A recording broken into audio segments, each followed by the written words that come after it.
To be a good leader, you must think like a good leader. A leader is one who knows the way, goes the way, and shows the way.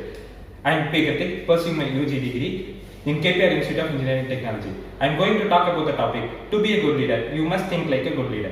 As what I said previously, a good leader wants to know the way he is going and make his followers to follow his path. A great example of a good leader is Mahatma Gandhi. Before independence, everyone in the country thought tit for tat is the only way to win freedom for our country against British. I'm not talking against the activity of great freedom fighters, but the thing is, a man from Gujarat changed everyone's thought and won the freedom by non-violence method. He followed the code, practice what you preach. He followed the non-violence and made his followers to follow the same and want what he want. Because of that, now he is our father of our nation. He is a great example for a good leader. Successful leaders tend to share habits of thought that set them apart. While these patterns have many elements, they are grounded in an understanding of the power of thought. Everything we think, like everything we do, has consequences. Positive thoughts grow into positive attitudes that turn into positive outcomes, and negative thoughts do the same in other direction. As the saying goes, we become what we think. Successful leaders understand this principle well and they express it in a specific, highly disciplined ways. I'm going to list some of the examples.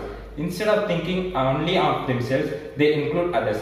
While most people express their hopes and aspirations in terms like I hope I get or I want to do, successful leaders understand that it were before I and us before me. Their term, the people they lead, are the forefront. Instead of dwelling on problems, they focus on solutions.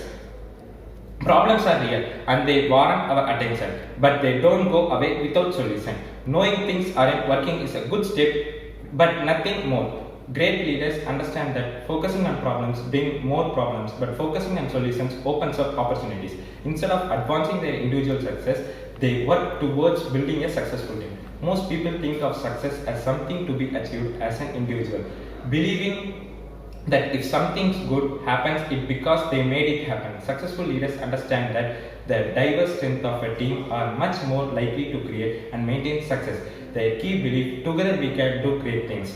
Instead of making things complicated, they simplify. It's easy to get wrapped up in details and spiral into excess complications. Great leaders, on the other hand, have the ability to eliminate the unnecessary so they can focus on the heart of the issue. It is an approach that lets them solve problems quickly and effectively. Instead of trying to determine who is right, they think in terms of what is right. By refusing to view conflict in terms of who is right and who is wrong, successful leaders know that it's about working together to move things forward and make it right. They analyze issues, not people. Where others think small, they think big. Fear of success and fear of failure are both attitudes that keep you thinking small. Successful leaders understand if you think small, you will stay small, and that's the worst kind of failure. They don't let their fears dissuade them from thinking big. Where others want control, they go with the flow. Most of us want more control in our lives, and that desire is a major source of stress. In truth, though much of what happens is work and in life, it's outside our control. Successful leaders understand that anything you can control is teaching you let it go and go with the flow. Instead of thinking let's just get this done, they ask themselves how can I get this done with excellence. You can always find a justification to cut a few concerns when timeless or budgets are tight. But successful leaders embrace a spirit of excellence that leads them to give their all, and not because someone is looking over their shoulder, but because it's right.